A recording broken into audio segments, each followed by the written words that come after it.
स्वच्छ सर्वेक्षण माझी वसुंधरा अभियान अंतर्गत विकास कामांचा शुभारंभ संपन्न। लोणंद शहरात नगरपंचायत हद्दीतील विविध विकास कामांचा शुभारंभ 22 फेब्रुवारी रोजी सकाळी नगराध्यक्षा सौ मधुमती गालिंदे यांच्या शुभ हस्ते, उपनगराध्यक्ष गणेभाई कच्ची यांच्या अध्यक्षतेखाली मुख्याधिकारी दत्तात्रय गायकवाड यांच्या प्रमुख उपस्थितीत संपन्न झाला। यावेळी 18 किलोवॅट क्षमतेची सौर ऊर्जा प्रकल्प, सुसज्ज वाचनालय, रेन वॉटर हार्वेस्टिंग, दुचाकी इलेक्ट्रॉनिक चार्जिंग सेंटर, वृक्षारोपण, बांबू लागवड आदी विकास कामांचं उद्घाटन संपन्न झालं। या प्रसंगी नगरसेवक, नगरसेविका, ऑफिस स्टाफ, कर्मचारी, ग्रामस्थ बहुसंख्येने उपस्थित होते। विशाल क्रांती वृत्तसेवा, लोणंद च्या वतीनं आज लोणंद शहरामध्ये स्वच्छ सर्वेक्षण आणि माझी वसुंधरा अभियानाअंतर्गत संत निरंकारी मंडळ ब्रँच लोणंद यांच्या संयुक्त विद्यमानं आज स्वच्छता मोहीम राबवली गेली।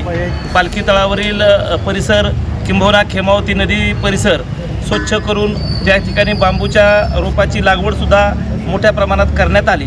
आणि या स्वच्छ सर्वेक्षणच्या अंतर्गत लोणंद नगरपंचायतीला गेल्या वर्षी जो राज्यामध्ये 3रा क्रमांक मिळाला, त्या बक्षिसाच्या रकमेच्या रूपातून या ठिकाणी लोणंद शहराचा उपयोगाच्या काही गोष्टी आज या ठिकाणी उद्घाटन करण्यात आलं।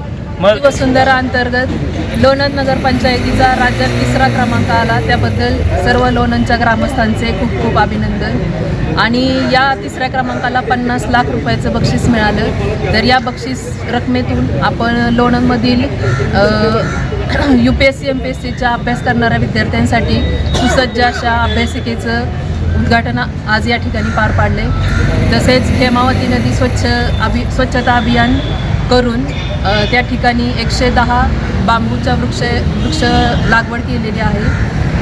तसेच या निधीतून आपण महिला गाडी खरेदी केली आणि 18 वॅटचे सौर ऊर्जा प्रकल्प लोणंद नगरपंचायतीच्या ठिकाणी उभारण्यात आलेले आहे। तसेच पर्यावरणाचा विचार करताना